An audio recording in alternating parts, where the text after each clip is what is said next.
2, 1. Looking out at. Okay. Okay, am I gonna do this? Okay. So guess the guess what movie I'm going to be talking about based on what I'm going to amateurly sing right now. Please be nice. Okay, it goes like this. It opens with this song. Okay, so looking out the dirty old window, outside the cars in the city go rushing by. I sit here alone and I wonder why. Damn, I forgot the rest of the lyrics. But like I really did debate on like am I gonna start off this intro by just singing We're the Kids of America? Because I sound like Carl Weezer. It was giving like I was thinking about Carl Weezer from Jimmy Neutron singing that song, and I just like it, I just but we're talking about Clueless. All right. So, obviously like around like a month ago cuz it's August when I'm going to be recording this. I'm recording this in August. Last month, Clueless celebrated 30 years of being on screen. In honor of that 30-year mark, I wanted to just simply do like a little bit of a fun little like episode talking about how it's my comfort movie, give my little amateur review, and just simply talk about my favorite scenes. And it won't really take that long. And, well, hopefully it won't take that long and y'all can just, like, get back to your, you know, get back to doing whatever. And, or you can just simply, like, continue, like, listening to this and, like, doing whatever. But I just wanted to, like, simply, like, do this episode. Because it's an episode that was very long overdue, to be honest. And also, I just simply like Clueless. Clueless has become my like comfort film, surprisingly. I don't remember even like first hearing of the movie. I don't remember the first time I ever watched Clueless, but like Clueless has become a film that whenever it comes on TV, I try not to miss it because like it's very quotable, it's very enjoyable. It ages pretty well to an extent. There's some nitpicks that I'm going to get into later on, but like we'll get to that later. But like overall, I feel like Clueless is a movie that like it stands the test of time. Even 30 years after, it's just as like quotable and enjoyable and as iconic and part of its era of time of pop culture and especially in teen culture like Mean Girls. But like I feel like in comparison to the movie Mean Girls, Clueless is very like underrated. So like without further ado, welcome to the Let's Discuss podcast. I am your gracious little host. I'm Nick Marshall and I just simply talk about whatever I want basically. And like I said, I'm going to be giving my little amateur little review of Clueless and talk about why it's my comfort film. And then like to end it off, I'm going to like talk about my favorite scenes from the movie because we all have our own little favorite scenes from the movie. So, let's just get into it. So, at first, let's just set out some ground rules like how we all have requirements in our head like what qualifies as a comfort film to us. And the general definition of a comfort film is like a film that typically like always brings you comfort. It's you can watch it over and over again and it never gets old to you. I didn't like look up the definition. This is like a very generalized like definition that just popped into my head that kind of falls into like whatever the definition of like a comfort film is. But like um because of this we all have our own like little definitions of what a comfort film is. So let me like list off what a comfort film is to me. So we're kind of like on the same page of like why Clueless qualifies as a comfort film to me. So I only like written down like 4 bullet points. The first one is the film makes an emotional impact. Like if I feel some type of way about a film, it doesn't always have to be like sad or heartwarming. Like it always has to like make some sort of like, I guess like an emotional impact that makes me like continue like reeling the events of the story afterwards. Something like that. Like that's the impact that a movie or a TV show would make on me. The second is the story is enjoyable and it makes me think. I'm a person who likes to like analyze and think. I like stories that like have storylines that are not always like so predictable, but they're also like very like nuanced and allows me to like actually like think outside the box, analyze and like wonder, okay, why would this situation happen? Why would this character do this? What's the bigger picture here? And then basically play like therapist the whole time I'm watching a TV show or movie, but this mostly comes out when I'm reading a book. And most like surprisingly, I've had many moments this year where I was reading a story and I was playing therapist the whole time with these characters. But like I just simply like it when it's like story is also enjoyable, but it's also so like nuanced and like well thought out that it makes you think. And that's just how I am. I don't know, I just like to think. I'm a thinker. Anyway, the the third one is more like a personal like quirk of mine. It makes me quote certain lines from it in my head most of the time. These are mostly like vocal stems of mine. Like if it has like a certain funny like little lines from like a movie or a TV show, if it's funny enough, if it made me laugh enough, it makes me kind of like think about it like most of the time throughout the day. In some periods, if I like watch a movie or a TV show, that's a comfort to me. And finally, it still holds significance to me. Like it holds significance to me in my life. I still like watch the film and never get tired of it. I still gain something from like watching it.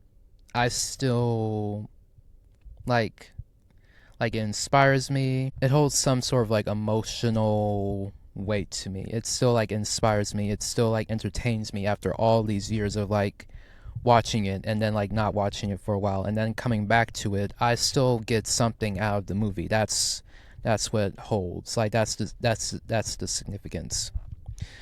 And there have been a lot of movies that I've like that it's there have been a lot of movies that like still hold significance to me after all these years of like of me being on this earth for almost 20 years. But like anyway, the next like huge reason why Clueless is my comfort film is like how I grew up. Like my influences, my influence growing up. Basically, I am from like a Gen X household. My parents are Gen X. My uncle is Gen X. They were born. My uncle was born in 1978. My mom was born in 1979. They are 80s kids, 90s kids, and they grew up like mostly submersed in their own like 80s like 80s like culture, typical like what was going around in the 80s and 90s, but they also were kind of like in a time where like they're also like growing up on like older cartoons and then the newer shows that were coming then. It was like a good balance between the two because like uh, how do I explain this? Because of this like and their like love for like both like from both like their like old TV shows, the TV shows that they're growing up with now. They brought that same enjoyment to they it passed on to me and my sister. So we were introduced to like old cartoons and then we grew up with the cartoons and TV shows and movies that like were coming out when we were growing up. And TV shows and movies was always like something that we could all bond over. Also music, just like anything that was like arts like related, like it was like something that we could all easily bond with. I got more into like researching things about like animation and Disney. And also like I got more interested into like the culture, like that was happening back then, like in the 90s, because it's like my mom and uncle and my dad were all teenagers in the 90s. They're and they were like still like and they like experienced life like before the internet, and they had like their own little like world and like social scene going on, and it's like it's still very interesting like what was life before the internet. And that's like something that like a lot of us like, especially like, I don't know, that's just something like I always like wonder like if I was like 19 in the 90s, what would my life be like? And that's what like drew like my interest towards Clueless, because it's like it offered me a little bit of a window to see like, hey, what would life be like if I was like rich and in California and it was the 90s and still in high school? Like, what would my life be like? And it would be kind of like Clueless if I like had all those things. Another like factor into like why it's my comfort film is like the fashion, 90s fashion in general.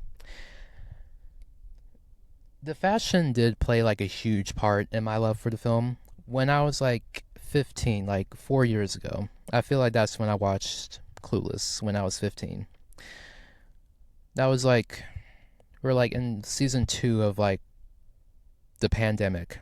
And by early 2021, I was basically like, I think I was like rewatching and rewatching, like, I think, no, that wasn't rewatching, but like I was getting more into like newer shows. I was like trying to like pass the time when I wasn't doing whatever else with like catching up on TV and like whatever, because we could only be door dashing so much sometimes, like in COVID, that we could just have to like do something else to pass the time.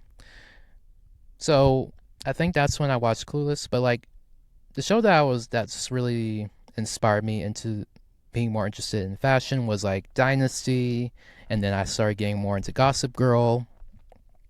And my favorite character from the show was Jenny Humphrey. So I went through like a phase where like I wanted to be like a fashion designer. I had sort of a plan, like I had some sort of plan to an extent. I was going to like try to like get some experience within fashion. I was going to like sketch. I was going to like get back into sewing to an extent. Maybe I planned to get back into sewing because like I did like do some sewing back then.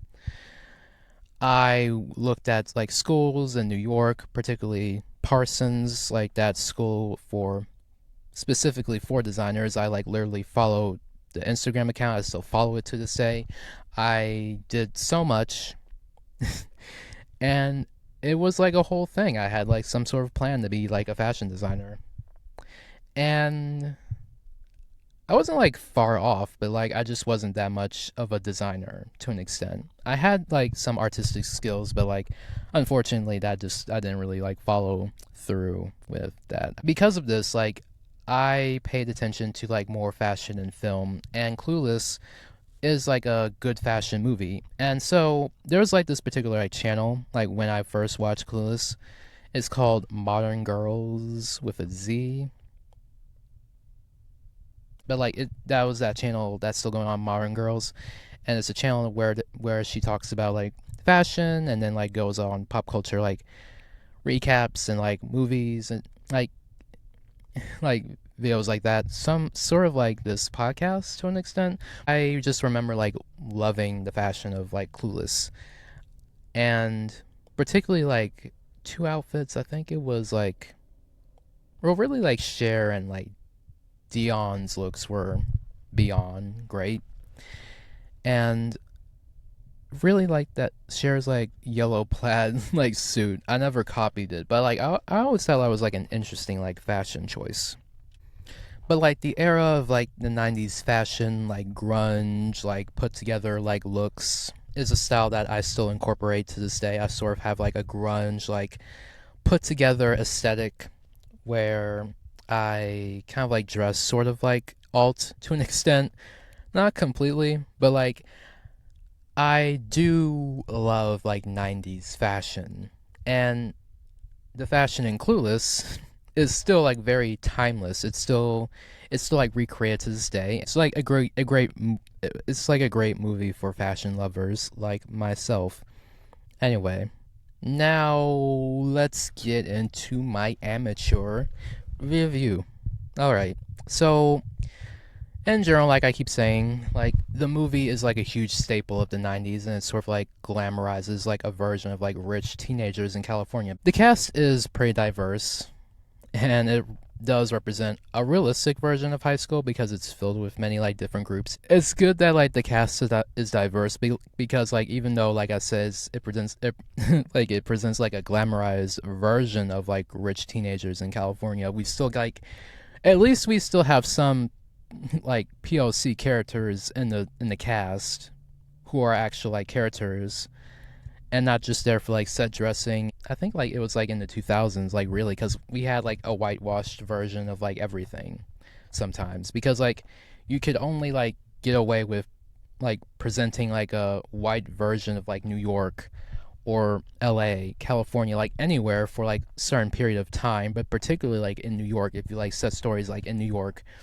the most diverse city in the world, and you don't like represent like if you don't like show like any other like characters who aren't white cis het people, because there are more people in New York with many diverse backgrounds. Because of that, like you can only like get away with it so for so long because like it's not like real because there's many diverse groups of people.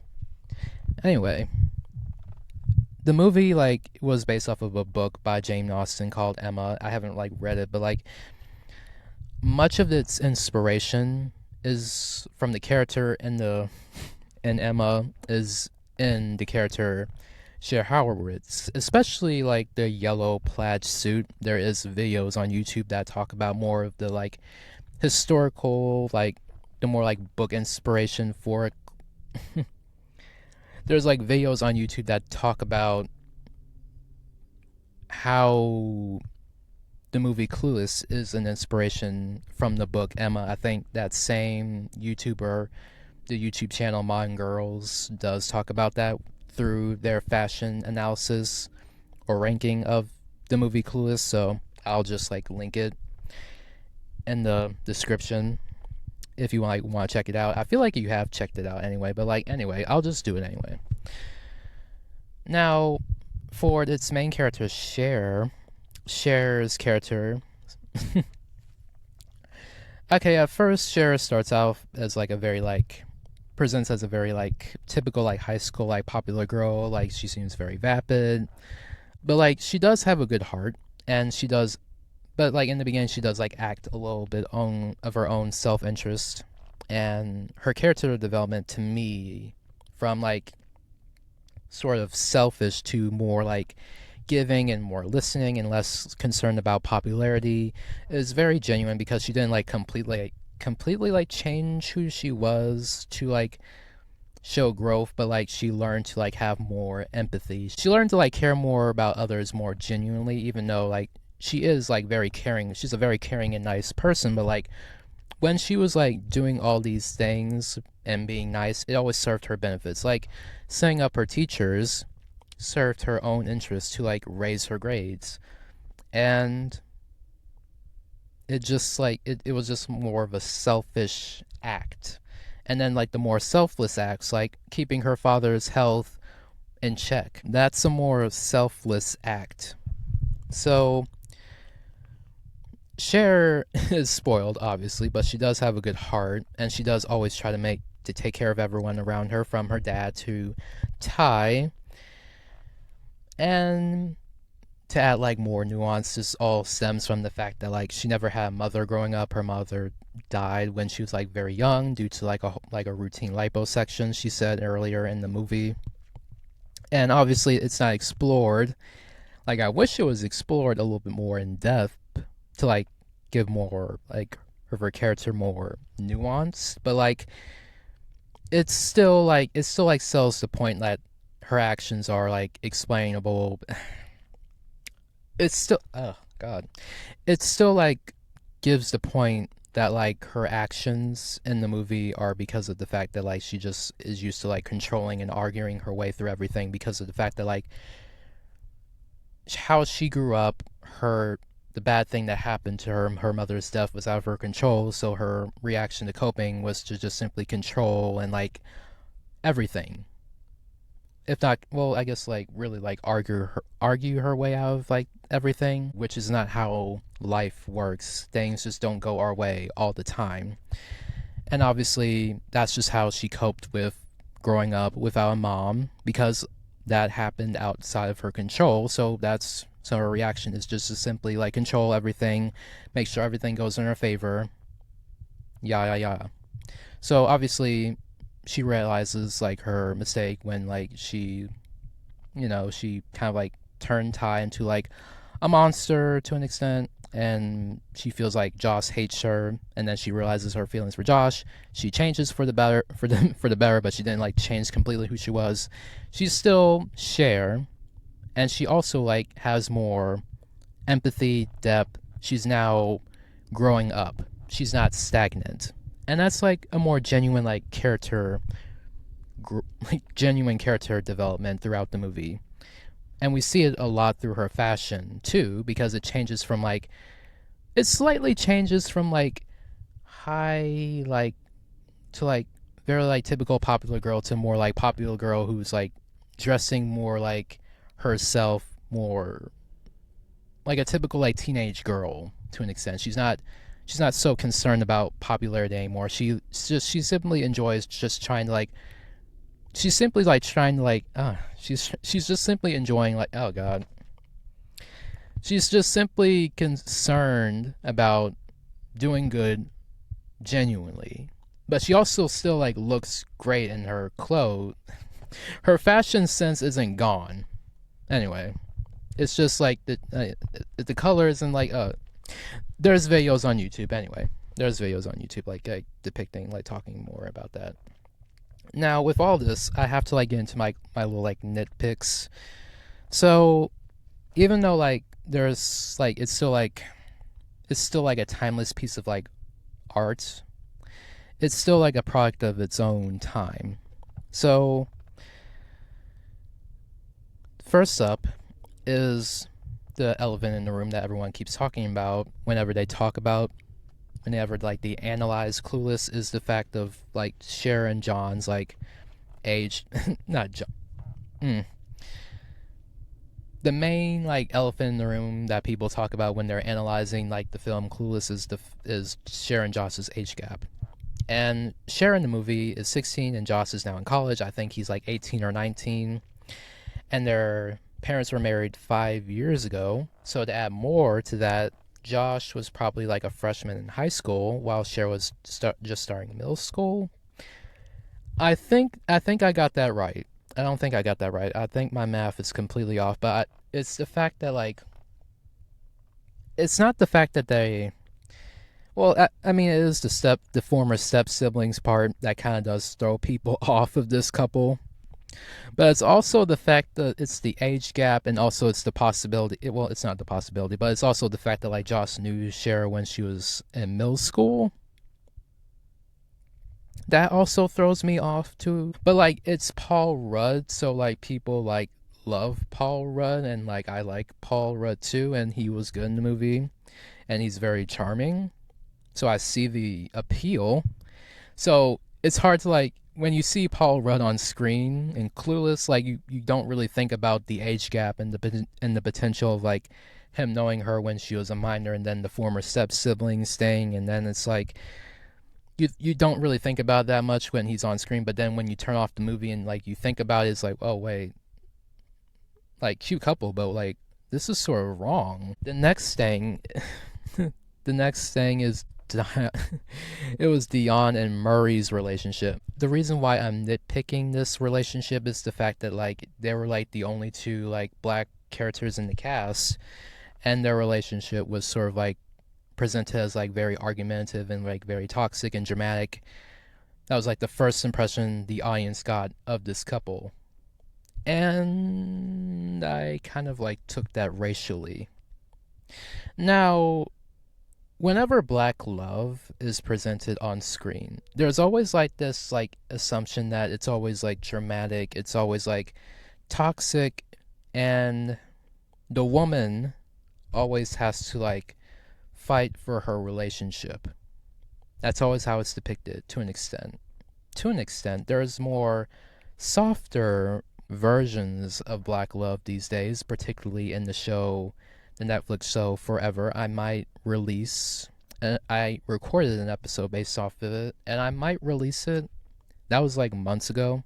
But if the audio is still usable, I'll might record some bits and pieces, but that episode might be coming. Anyway, back to the relationship itself. I feel like it's sort of like unsurprising to like depict the only black couple in the movie as very like dramatic and like argumentative and just simply very like not toxic, just like it's just very typical, just like seeing yourself. It's just so typical when you see like black couples on TV, just mostly like just arguing and just like making a scene and like all this stuff. And even though it's not like it's like the only thing, but like it's so typical when depicting black romance that that's the only depiction that you see sometimes. When it's not just that depiction, there are many like other varying like depictions of like seeing romances between black people on screen. Like it's not just only dramatic, argumentative. It's not just like toxic, and you just simply like struggle. It's like struggle life. It's not all struggle love because like Dion and Murray do have like very sweet moments, and we get to like see that in the movie. But like the most of the stuff that's more like highlighted that people remember is just simply like them arguing and like Dion like blowing up and like Dion being kind of a fool. Like that's like the more memorable parts. While sometimes like sweet moments like Dion calming her down after like she accidentally got onto the freeway, that sweet moment where she's like like talking about her wedding and Murray is still like does picture him marrying Dion and like that's like and that's very sweet. But like that's not always like remembered and like talked about. It's always like the dramatic parts, and that's just like so typical that like when depicting black romance, like you royally people just want to like see the drama, and it's not just that within like black love. It's not all struggle love, but like anyway. And last but not least, my like little nitpicking is the gay best friend trope, and it was with this character Christian, and like it was a character who appeared later on in the film who was like doing like a whole semester in Chicago, and then like he came back to like Beverly Hills, and then like Cher tries to like date him, and then like she realizes that he's gay because her friends told her, and then like it was only because of the fact that like he was like following like the stereotypes, like he dresses nice and like he is more into theater, he's more into like artistic things, like and then like he becomes like her gay best friend. Like I mean, Cher does like genuinely like love his company, but like he does like because of these factors and like these whole like stereotypes of like what gay men like and what they're interested in, and he automatically becomes like a shopping buddy, even though like he generally like loves fashion. But it's like it's just so typical, like especially like, in the 90s when like gay characters are just more like sidekicks on the screen. You don't really like see them in more like prominent like main character roles. I think this was like it came out in 1995, so like Ellen was still on TV before she came out on TV, and then it was before like Will and Grayson, before Ellen came out. So basically like gay characters were like reduced to like sidekick characters, like, and yeah, basically.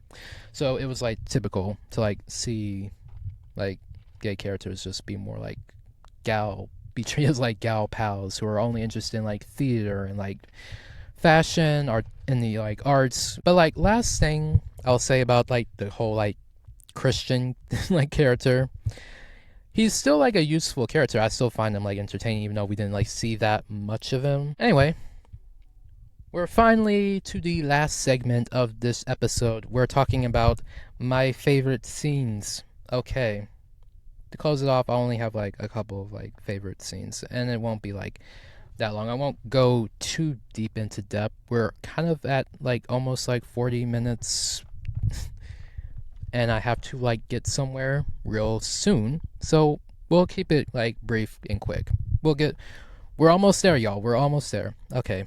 So like to start off with my favorite scenes is it was obviously like the first opening scene, like Kids of America are playing. It sets up a very like upbeat tone for the show. It like introduces us to its characters. It glamorizes Cher's like life in Beverly Hills and like being the most popular girl in school.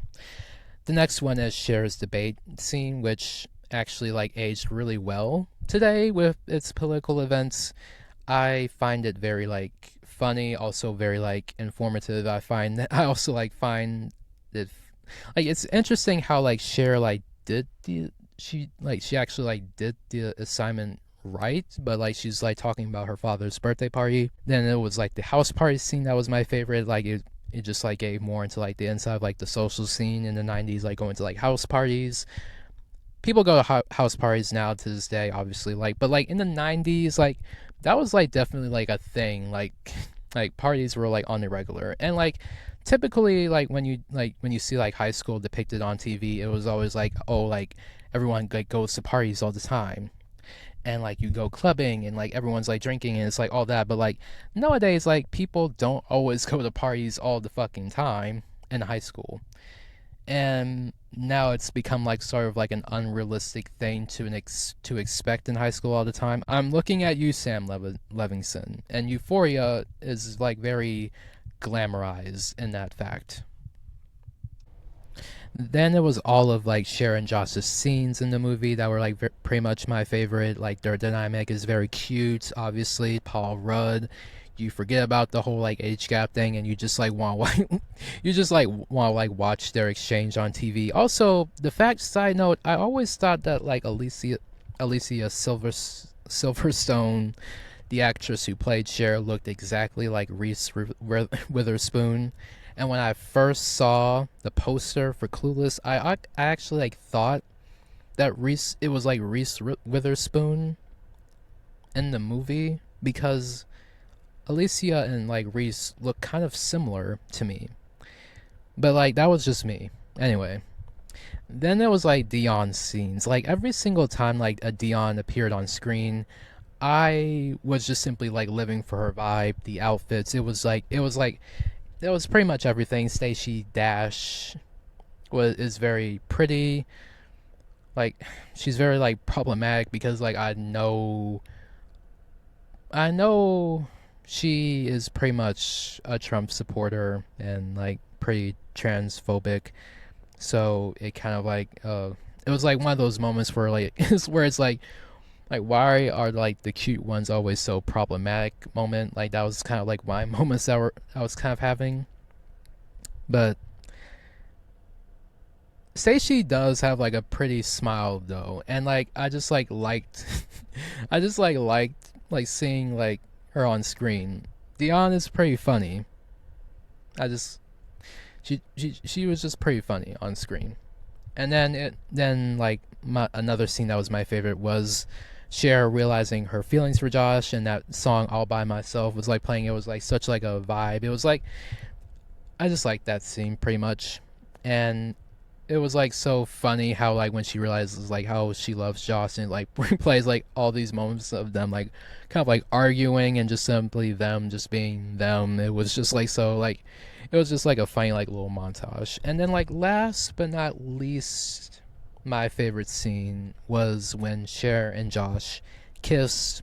The setting, the music, the awkwardness of them like of like Paul Rudd like exhibiting like talking about like like sort of like confessing he was like slowly getting there, and then it was just so sweet. And it was like a typical kind of like romantic little comedy, and I just like I don't know, it was like a vibe, and it was just a vibe. The whole scene was a vibe. Anyway, so like to close it off, like my own like little final thoughts, you know, the movie Clueless, it does fit my idea of a comfort film for me. because it's a movie that like never misses. It has significance with the fashion. It has significance with its storyline, its quotable dialogue. I still like, just simply like, I never get tired of watching it. And it's a movie that you would want to like introduce people to. Even after like 30 years, Clueless is still like a pop culture masterpiece, in my opinion. And it'll continue to do so for 30 more. So, yeah. Yeah, that's kind of like all I have to like say about Clueless. So, yeah. Anyway, that's all I have for today. Thank you for listening to the podcast. Let's discuss. You could find the podcast on YouTube, Spotify. You can search on YouTube. You could search like "Let's Discuss Podcasts," or you could like search up Nick Marshall, and you can like find the podcast. It's like it's my YouTube channel, and I post both on YouTube and Spotify. But you can also like find the podcast anywhere you stream podcasts. You can follow it on social media at Let's Discuss Podcast _ on Instagram and TikTok. And you can follow me on Instagram at nick.marshall02, all lowercase. And if you're watching it on YouTube, you can just simply give it a like, comment, subscribe, and I hope you guys like enjoyed this episode, and I'll talk to you guys in the next one, and hope you guys have a beautiful rest of your I hope you guys have a beautiful rest of your day, month, year, the time. I mean, hope you anyway, we'll talk soon, sooner than you think. All right. Bye.